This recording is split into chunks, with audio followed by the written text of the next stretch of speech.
Indrani, you want to share your insights of what you've picked up in your long years tracking the Ministry of External Affairs? How do they decide? Like Nityanand Rai goes where? Ashwini Chaubey goes where? Where do you send Rajiv Chandrasekhar? Where do you send General V.K. Singh? How does this get wargamed and planned out?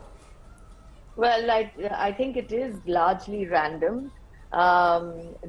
You can sometimes get a minister who may have built a connect with the visiting dignitary on a previous visit, so he gets reassigned to him. But mostly it is random. This is a protocol drill. It's not a big deal. Why are ministers of state receiving these guests and not ministers? Why not? I mean, why not? Why not ministers? I'm just asking. I'm curious. I mean, the ministers have other better things to do. I mean, they have more important things to do. I think it's a good thing that ministers of state are going. There's not a breach of protocol. In fact, ministers of state should be the ones to be greeting visiting dignitaries. It is when you breach protocol. Interestingly, Ashwini Chaubey, when he received Akshata Murthy, said, "Aap to hamare hi hain," and he received Rishi Sunak by saying Jai Siya Ram.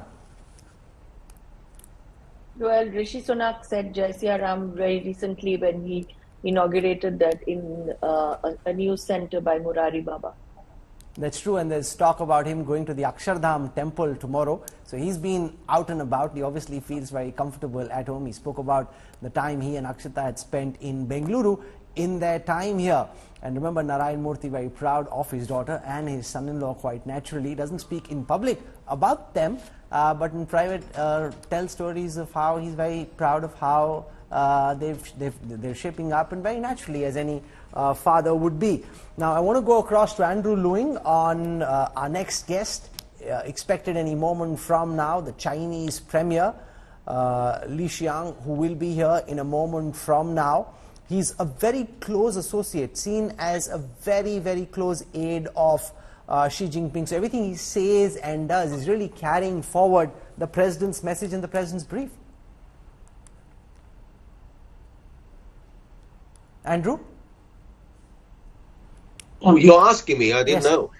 Well, naturally, Premier Li Qiang is tasked with this responsibility of representing President Xi, having come from a very successful meeting, which he again represented China in the recent ASEAN conference. But let's not pretend that there is no kind of fault lines in this international platform, because the G20 is different from a G7.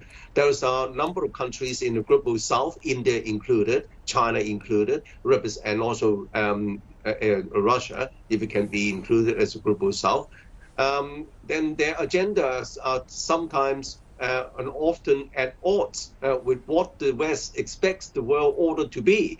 And then, of course, what are the most pressing problems facing the world now that are supposed to be addressed by the G20? That's, of course, is the Ukraine war, and also is the major confrontation between the United States and China, which disrupts the whole global supply and value chain, and then worsens the economies around the world. You keep calling it a war. You heard what Gina Raimondo said when she was in Beijing, sir. She said China is becoming uninvestable. If I can, okay. Excuse me, if I'm not allowed to finish, I will not appear in your my show. apologies. Okay? We are hosts right now. Well, let me finish. Yes, please go on. Let Please me go finish. on. Yes, please. Well, if these two issues are not appropriately addressed and you flagged up at the G20, then the chances for a common agreed statement will be that more diminished. But I'm confident that India would be able to steer around these issues and concentrate on the common challenges facing the world, including climate change, including how to stabilize the world economy. So there are adequate common grounds where all sides have a high chance to agree. So the trick of diplomacy is to seek the highest common denominator, or at least the lowest common denominator, so that at the end of the day, a common statement can be issued.